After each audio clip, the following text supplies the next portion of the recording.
Today I'm going to be talking to you about my experience with the Adidas Evo SL, their renowned, their famous, their infamous daily running shoe. But a little bit of background, I am around 100 kilograms, give or take. I'm running around 50 to 70 kilometers per week, and I'm resistance training 4 to 5 times per week as well. So I bought the Adidas Evo SL because of my experience with the Pro 4s. I absolutely loved the Pro 4s. I use them for my race days, but I don't run in them all the time, obviously because they are a carbon shoe. So let's dive into the specifications for this shoe. So this shoe's midsole is made out of their famous Lightstrike Pro. That is the foam that is used in the Adi Pro 4s, the shoe that initially made me want to buy their shoe.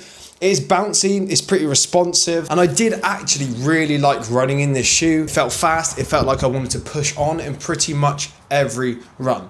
In terms of the weight, for the men, it's around 224 grams, depending on your size of your shoe. And for women, it's around 188 grams. For the stack height and the drop, it's a 39mm heel and a 32 to 33mm forefoot with a 6mm drop. The upper is made of breathable mesh. It has a roomy fit apparently and a non-gusseted tongue. The tongue has caused some issues with a lot of runners that I've seen online. For the outsole, Continental took care of this. They are the guys or the girls that take care of cyclist tires. In terms of stability, there is no plate in this shoe, and there is light support only, which is something that massively impacted me later down the line. It's best for tempo runs, day-to-day training runs it suggests, long runs, and potentially races if you're not quite ready for a carbon-based shoe. In terms of a price point, it's a really reasonably priced shoe, and I think that's why it's taken off so much. It's also hella sexy.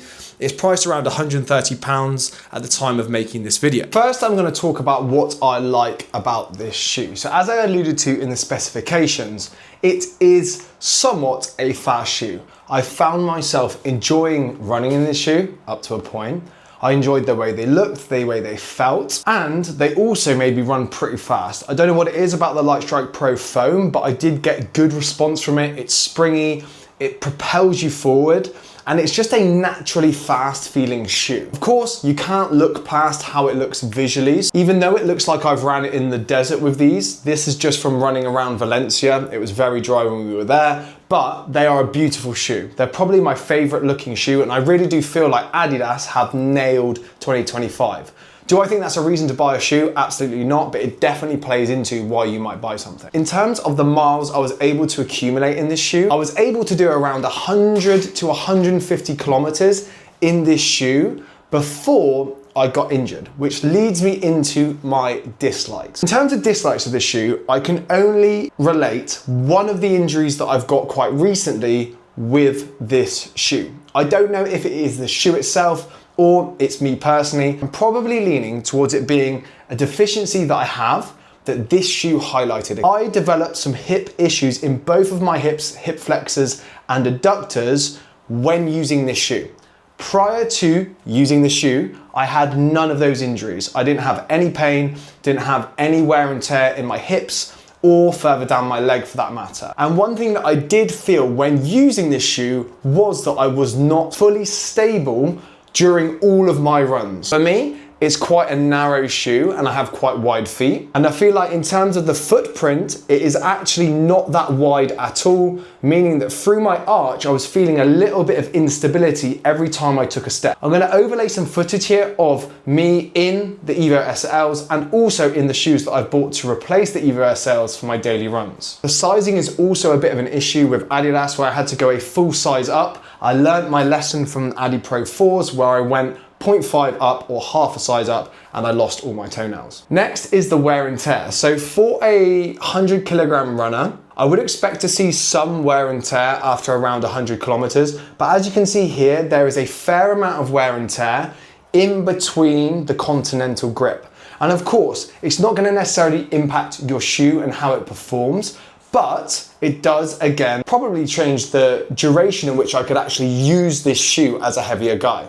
Would I be better suited to using a shoe that has a firmer foam or more foam overall? We'll talk about that later on. Although online it does say that the grip is very good on this shoe, I did find myself slipping on smoother surfaces. And of course, you could argue that this would happen with any shoe. However, for example, when I was in Valencia, if there was a little bit of water on smooth pavement, I would find that this would be quite a slippy sole of the shoe. There's no actual grip on the shoe apart from the flat continental grip, which I think in the rain might cause quite a few issues with people changing environments, going inside, going into coffee shops after they run. Just be careful if I was you. And all of this ties into, I think, me probably not having the best relationship with this shoe.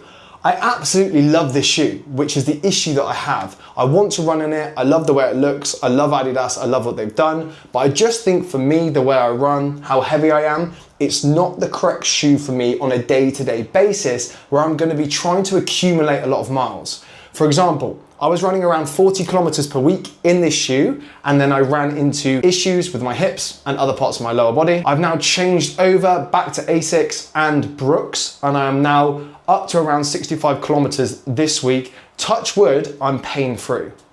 And of course, this is not just to do with the shoes. I think it's a perfect recipe for disaster, having been in a certain type of shoe and then going to the complete opposite by choosing Adidas. But I just think it's really beneficial for bigger guys and girls to be aware that this shoe might not be for them. It might be absolutely perfect for you, but from my experience, I won't be using it as a day-to-day daily running shoe.